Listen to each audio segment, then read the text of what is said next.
दो भाइयों की लड़ाई, हृदयस्पर्शी कहानी। जब से वे जज बने थे उन्होंने हजारों केसेस की सुनवाई की थी और इन सब में मारामारी, धन दौलत, जमीन के लिए लड़ाई, स्त्रियों के लिए लड़ाई, चोरी चकारी, लूटपाट, इन सब के अलावा और कुछ खास नहीं होता था।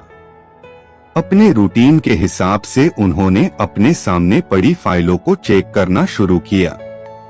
दूसरी फाइल उन्होंने उठाई ही थी और उस पर उनकी नजरें टिक गई। उन्हें यह केस बाकी सबसे अलग और खास लगा। उन्होंने इस फाइल को पूरा पढ़ डाला। यह केस एक छोटे भाई ने अपने बड़े भाई पर किया था और केस करने का कारण था मां की कस्टडी पाना। मेहता जी ने सबसे पहले इसी केस की कार्यवाही करने का फैसला किया।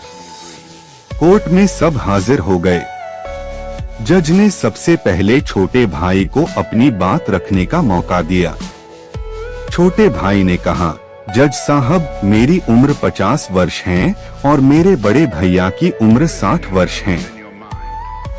हमारी माँ जो 90 साल की है वह बड़े भाई के साथ ही रहती है, लेकिन अब मैं चाहता हूँ कि माँ बाकी के बचे वर्ष मेरे साथ रहकर बिताए।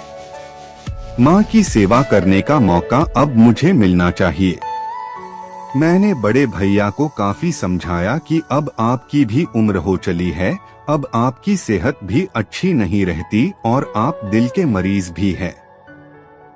मैं अभी स्वस्थ हूँ, इसलिए बेहतर यही होगा कि माँ की सेवा करने का मौका अब मुझे दिया जाए। वैसे भी माँ पिछले 40 सालों से उनके साथ ही तो रह रही है, क्या मेरा हक नहीं बनता कि माँ मेरे साथ भी रहे? लेकिन बड़े भैया है कि इस बात को मानने के लिए राजी नहीं है, इसीलिए मजबूरी में मुझे उन पर केस करना पड़ा। अब बड़े भाई की अपनी बात रखने की बारी थी। बड़े भाई ने कहा, यह बात सच है कि मेरी उम्र 60 साल है।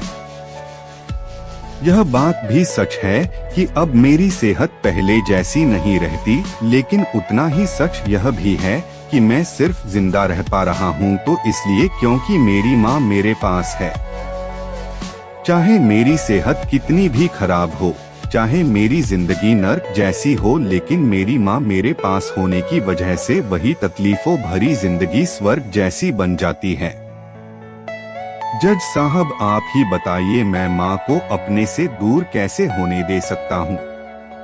जज ने बड़े भाई से कहा कि तुम खुद कहते हो कि तुम्हारी सेहत अच्छी नहीं रहती, तो भला तुम कैसे अब भी माँ की देखभाल अच्छे से कर पाओगे, यह भी तो सोचो। बड़े भाई ने कहा, मैं अपनी माँ की बड़े अच्छे से देखभाल करता हूँ। आप माँ से भी पूछ सकते हैं, और अगर वो खुद कहे कि उन्हें मेरे साथ नहीं रहना तो आप बेशक उन्हें मेरे भाई के साथ भेज दीजिए। जज को यह बात ठीक लगी और उन्होंने माँ को अदालत में बुलाने का फैसला किया। 90 साल की बूढ़ी माँ बड़ी ही कमजोर थी। वो जैसे तैसे व्हील चेयर से अदालत में आई। जज साहब ने उनसे उनका फैसला पूछा तो माँ ने कहा कि मेरे लिए दोनों ही बच्चे समान हैं, किसी एक का पक्ष लेकर दूसरे को नाराज नहीं कर सकती। आप तो जज हैं, आप तो ऐसे फैसले हमेशा लेते हैं। आप जो भी फैसला लेंगे वह मेरे लिए आखिरी फैसला होगा और मैं चुपचाप उसे मान लूंगी। जज साहब बहुत परेशान हो गए।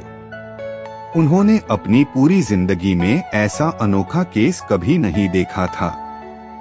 हमेशा दो भाई अपने माता पिता को एक दूसरे पर थोपते, एक कहता तुम रखो तो दूसरा कहता तुम ही रखो।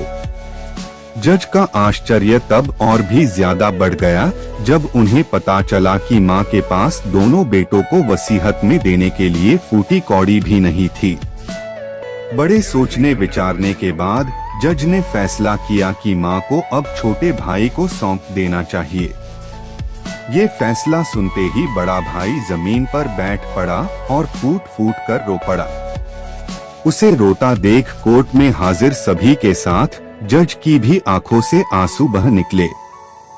दोस्तों, आपने भाई भाई की लड़ाई बहुत देखी होगी, लेकिन जैसे इन दोनों भाइयों ने अपनी माँ के लिए लड़ाई की वैसी अनोखी लड़ाई कभी नहीं देखी होगी।